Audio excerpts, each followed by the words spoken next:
Shalom saudara pendengar saudara rohani yang dikasihi Tuhan Yesus Kristus. Selamat datang di renungan rohani malam hari ini. Selamat malam, saya berdoa agar saudara sehat selalu. Semoga Roh Kudus hadir di tengah kita saat ini. Sebelum kita mulai renungan malam ini, marilah kita bersama-sama berdoa. Bapa kami yang di surga, Bapa di dalam nama Tuhan Yesus Kristus, kami sungguh mengucap syukur, ya Tuhan, oleh karena Engkau sangat baik buat kami. Engkau ada bersama kami dan menopang hidup kami di siang hari dan di malam hari. Engkau ada bersama-sama dan menyertai kami. Tuhan, kami memuji dan bersyukur kepadamu pada malam hari ini, kami masih bisa berkumpul di rumah kami yang kecil ini. Tuhan, saat ini kami hendak mendengarkan firman-Mu. Berilah pengetahuan dan bimbinglah hamba-Mu ini agar apa yang Engkau firmankan dapat bekerja sesuai kehendak-Mu.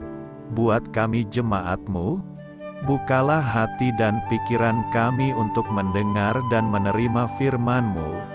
Kiranya firman-Mu ini dapat menjadi berkat bagi kami.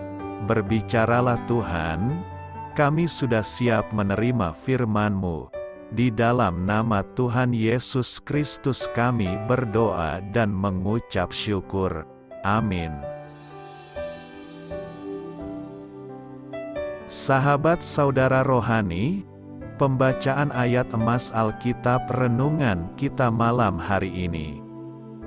Nats pilihan kita adalah, pada hari ini, jika kamu mendengar suaranya, janganlah keraskan hatimu seperti dalam kegeraman.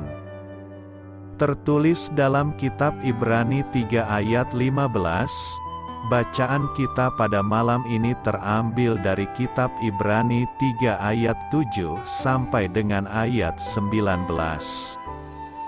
Sebab itu, seperti yang dikatakan Roh Kudus, pada hari ini, jika kamu mendengar suaranya, janganlah keraskan hatimu seperti dalam kegeraman pada waktu pencobaan di padang gurun, di mana nenek moyangmu mencobai aku dengan jalan menguji aku, sekalipun mereka melihat perbuatan-perbuatanku 40 tahun lamanya.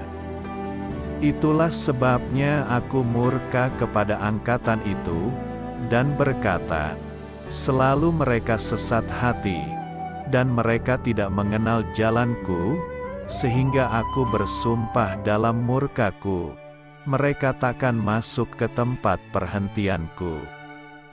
Waspadalah, hai saudara-saudara, supaya di antara kamu jangan terdapat seorang yang hatinya jahat dan yang tidak percaya oleh karena ia murtad dari Allah yang hidup. Tetapi nasihatilah seorang akan yang lain setiap hari, selama masih dapat dikatakan, hari ini, supaya jangan ada di antara kamu yang menjadi tegar hatinya karena tipu daya dosa. Karena kita telah beroleh bagian di dalam Kristus, asal saja kita teguh berpegang sampai kepada akhirnya pada keyakinan iman kita yang semula. Tetapi apabila pernah dikatakan, pada hari ini, jika kamu mendengar suaranya, janganlah keraskan hatimu seperti dalam kegeraman. Siapakah mereka yang membangkitkan amarah Allah? Sekalipun mereka mendengar suaranya, bukankah mereka semua yang keluar dari Mesir di bawah pimpinan Musa? Dan siapakah yang ia murkai 40 tahun lamanya? Bukankah mereka yang berbuat dosa dan yang mayatnya bergelimpangan di padang gurun? Dan siapakah yang telah ia sumpahi, bahwa mereka takkan masuk ke tempat perhentiannya?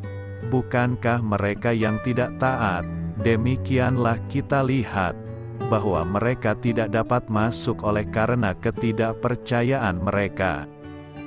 Ibrani 3 ayat 7 sampai dengan ayat 19.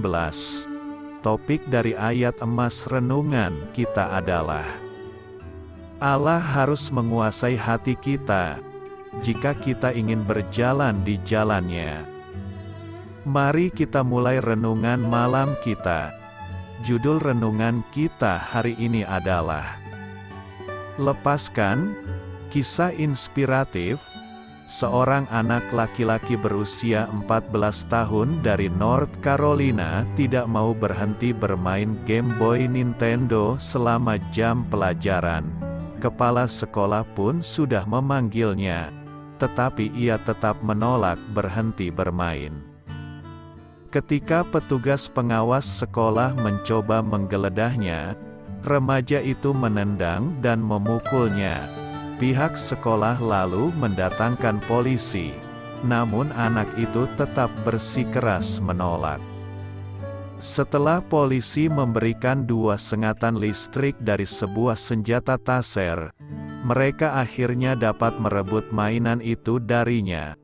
Ia tidak terluka, tetapi salah satu polisi digigit oleh si anak. Bagaimana bisa seseorang begitu keras kepala? Coba renungkan penolakan Fir'aun yang keras untuk melepaskan umat Allah meskipun banyak tulah telah menimpa. Keluaran 5-9. Akhirnya setelah tulah yang ke-7, hati Fir'aun pun mulai melunak. Fir'aun telah melakukan sesuatu hal yang bodoh dengan mengeraskan hatinya untuk menentang Allah. Namun, lihatlah siapa yang mengeraskan hati di padang gurun. Ibrani 3 ayat 15 dan 16 mengatakan, pada hari ini, jika kamu mendengar suaranya, janganlah keraskan hatimu seperti dalam kegeraman. Siapakah mereka yang membangkitkan amarah Allah, sekalipun mereka mendengar suaranya? Bukankah mereka semua yang keluar dari Mesir di bawah pimpinan Musa? Hari ini, marilah kita merenungkan apakah Allah sedang berbicara kepada kita. Mungkinkah saat itu kita sedang asyik dengan suatu mainan, dan menolak untuk mengizinkannya menjadi Tuhan atas kehidupan kita? Amin. Marilah kita renungkan di dalam hati kita. Kata murtad sering disematkan pada seorang yang meninggalkan agamanya semula dan menganut agama yang lain. Tetapi dalam perikop di sini, penulis Ibrani memaknai kata murtad dengan lebih dalam. Murtad di sini berarti meninggalkan Allah yang hidup. Meninggalkan berarti dia terpisah dari Allah. Bukan hanya bersifat teologis, meninggalkan paham doktrinal yang dia pegang. Bukan juga bersifat eklesiastikal, yaitu tidak menjadi anggota gereja. Murtad atau meninggalkan Allah yang hidup adalah secara spiritual, bahwa hatinya telah sesat dan terpisah dengan Allah penciptanya. Hati yang sesat yang membuat seseorang kehilangan cinta dan kesetiaan kepada Allah. Akar dari kemurtadan adalah hati yang jahat, yang berujung kepada ketidakpercayaan. Ketidakpercayaan yang akan membawa seseorang ke dalam pengasingan spiritual dengan yang ilahi. Keterasingan spiritual yang mengakibatkan kematian rohani. Kematian rohani yang membuat seseorang mengalami keterpisahan kekal dengan Tuhan. Setiap orang percaya bertanggung jawab atas imannya kepada Kristus. Tetapi gereja atau komunitas memiliki peran penting, supaya tidak ada satupun anggotanya yang menjadi terasing dari Tuhan. Komunitas harus ada untuk saling menasihati, saling mendukung, supaya tidak ada salah satu dari anggota komunitas itu yang mengeraskan hati. Komunitas tidak boleh lalai menjaga sesamanya. karena konsekuensi dari kelalaian tersebut adalah keterpisahan dari Tuhan. Kunci utama yang harus dipegang supaya seseorang tidak murtad dari jalan Tuhan adalah hati. Seorang Kristen harus menjaga hatinya untuk tetap melekat dengan Tuhan supaya iman percayanya tetap terarah hanya kepada Yesus Sang Juru Selamat, dan juga berperan aktif memperhatikan saudara seiman untuk memiliki hati yang sama. Studi pribadi saya soal tema ini adalah, apakah akibat kemurtadan bagi seseorang? Dan apa yang menjadi tugas kita sebagai sesama saudara dalam Kristus?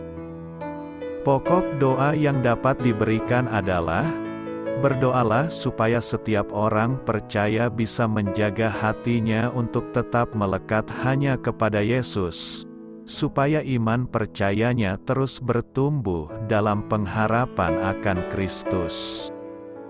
Saya memberkati Anda agar sewaktu Anda mencarinya dari Dia, Bapa Surgawi Anda akan memberikan bagi Anda roti harian Anda. Dalam nama Yesus Kristus, Tuhan yang berkuasa atas alam semesta dan menuntun kita kepada iman yang menyelamatkan, Tuhan Yesus menyertai senantiasa.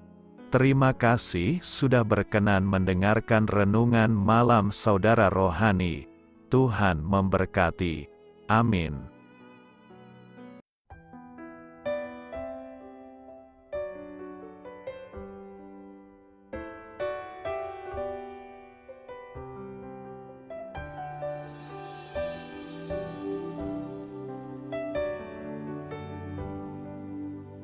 Marilah kita renungkan, sahabat saudara rohani, demikianlah renungan firman Tuhan malam hari ini. Semoga menjadi berkat di dalam hidup kita dan menjadikan kita pribadi yang lebih baik. Sebelum kita beristirahat pada malam hari ini, marilah kita berdoa. Bapa kami yang di surga, Bapa di dalam nama Tuhan Yesus Kristus, kami sungguh mengucap syukur, ya Tuhan, oleh karena Engkau sangat baik buat kami. Engkau ada bersama kami dan menopang hidup kami di siang hari dan di malam hari. Engkau ada bersama-sama dan menyertai kami, ya Tuhan Yesus. Kami mengucap syukur untuk firman-Mu, ya Tuhan, yang memberikan kami kekuatan dan menyadarkan kami bahwa kami tidak perlu takut dengan gelap dan malam. Sebab Tuhan, Engkau ada bersama kami. Engkau melindungi kami dan menjadi perisai bagi kami hamba-Mu berdoa saat ini. Tuhan, untuk setiap pendengar renungan ini yang mengalami ketakutan, kecemasan, kegelisahan, pada situasi gelap dan malam hari di dalam nama Tuhan Yesus Kristus. Kuasa Tuhan melepaskan mereka dari segala ikatan roh-roh ketakutan yang mengikat mereka saat ini. Tuhan melepaskan setiap anak-anak-Mu dari segala rasa takut dan kecemasan. Di dalam nama Tuhan Yesus segala kuasa-kuasa roh jahat, kuasa setan iblis yang mengganggu anak-anak-Mu, ya Tuhan, tolong hancurkan dan halaukan dengan kuasa-Mu. Dalam nama Tuhan Yesus Kristus, berkati setiap kami anak-anak-Mu, ya Tuhan, dan lindungilah kami. Kami aman di dalam Engkau. Ya Tuhan, penuhilah setiap hati kami dengan keberanian, damai sejahtera, dan sukacita serta ketenangan yang dari Tuhan. Berkati kami di malam hari ini, saat kami tidur dan beristirahat. Kuasa-Mu, ya Tuhan, menaungi setiap kami, memberkati dan melindungi kami. Bangunkanlah kami kembali besok pagi dengan kekuatan yang baru. tubuh yang sehat diberkati Tuhan dan berkat-berkat yang baru, Tuhan sediakan bagi kami. Terima kasih, ya Tuhan, kami sungguh mengucap syukur untuk firman-Mu yang menguatkan kami. Dalam nama Tuhan Yesus Kristus Juru Selamat kami, Bapa kami yang baik, kami mengucap syukur dan berdoa haleluya. Amin. Biarlah firman Tuhan menjadi pengingat untuk kita semua, bahwa tuntunan dari Roh Kudus akan selalu memberi jalan keluar bagi setiap permasalahan hidup kita, dan memberi kedamaian di hati kita. Amin. Sampai jumpa di renungan malam saudara rohani berikutnya.